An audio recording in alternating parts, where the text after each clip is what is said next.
आपण आर्द्रता व ढग या पाठामध्ये पुढच्या विभागामध्ये प्रवेश करतोय. चला तर आता आपण बघूया की एका घनमीटर हवेमध्ये 15 अंश सेल्सिअस तापमानावर 12.8 ग्रॅम इतकी बाष्पधारण क्षमता ही असते. किती त्याची क्षमता असते हे त्यांनी दिलेलं आहे. मग तेवढंच बाष्प त्या हवेत जर असलं तर मग ती हवा ही बाष्प संपृक्त आहे असं म्हटलं जातं.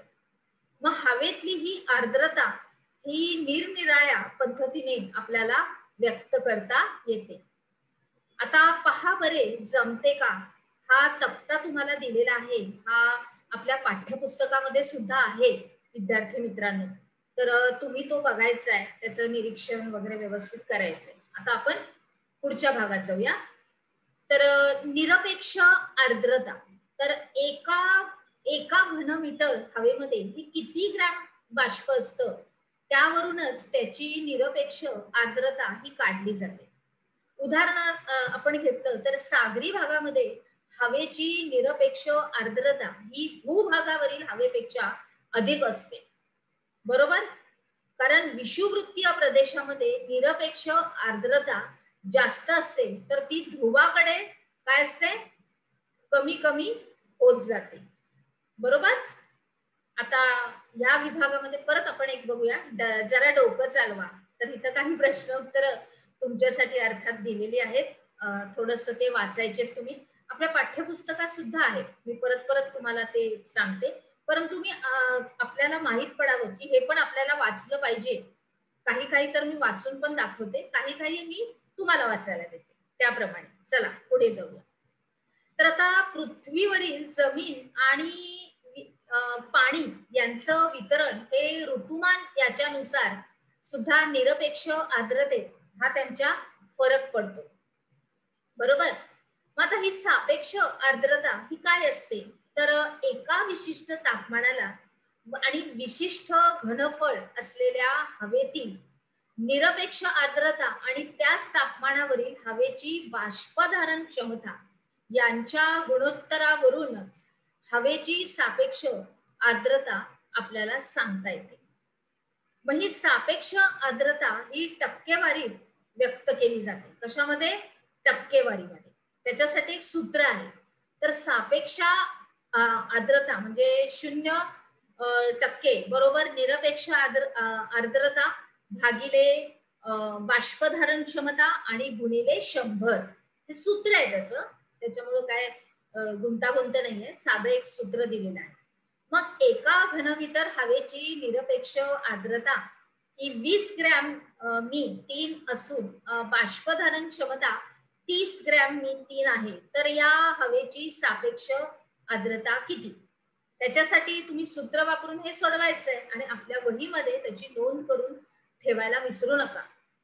त्याच्यानंतर एका घनमीटर हवेची निरपेक्ष आर्द्रता 15 ग्रॅम मी म्हणजे तिथं 15 लिहायचे, नंतर असून बाष्पधारण क्षमता 15 ग्रॅम 3 आहे. तर या हवेची सापेक्ष आर्द्रता किती ही अर्थात तुम्ही हे काळजी करू नका, इथं सूत्र दिलेलं आहे त्याच्यामध्येच हे आकडे घालून तुम्हाला ते सोडवायचं आहे. त्याच्यानंतर मग या वरील दोन्ही उदाहरणांच्या उत्तरावरून कोणती हवा बाष्प संपृक्त झाली आहे ते तुम्हाला सांगायचे. अर्थातच आपल्या वहीमध्ये नमूद करून ठेवायचे. पुढे जाऊया. आता ह्या तापमानातील फरकानुसार हे जे तापमान आहे त्याचे फरक त्याच्या हवेतील बाष्पाच्या प्रमाणामध्ये सुद्धा काही फरक पडतो. त्याचबरोबर काही सापेक्ष आर्द्रता ही बदलते.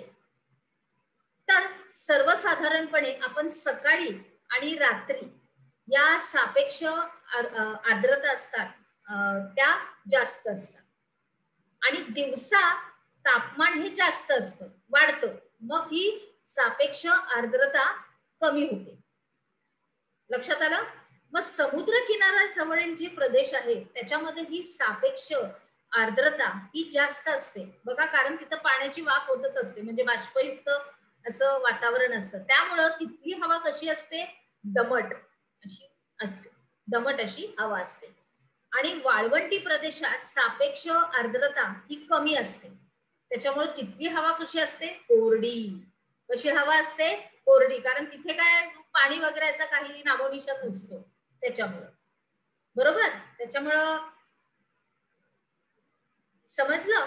त्याच्यामुळं तिथं हवा कोरडी असते. आता जरा विचार करा, मध्ये एक छोटीशी फिट तुम्हाला दिलेली आहे की 20°C तापमान असलेल्या बाष्प संपृक्त हवेचं हे तापमान अचानकपणे 10°C झालं तर काय होईल? तुम्हालाच लिहायचंय, वहीमध्ये नोंद करून ठेवा, विसरू नका. पुढे चला, आपण काय शिकलो? तर हवेतील बाष्पाच्या प्रमाणात कसा फरक पडतो? सापेक्ष आर्द्रता ही कशी सांगण्यात येते आणि निरपेक्ष आर्द्रता ही कशी काढली जाते? त्याचं मी आता उत्तर नाही देते, तिथं सगळं काही आहे, आपण चर्चा पण केलेली आहे. चला तर मग पुढे जाऊया.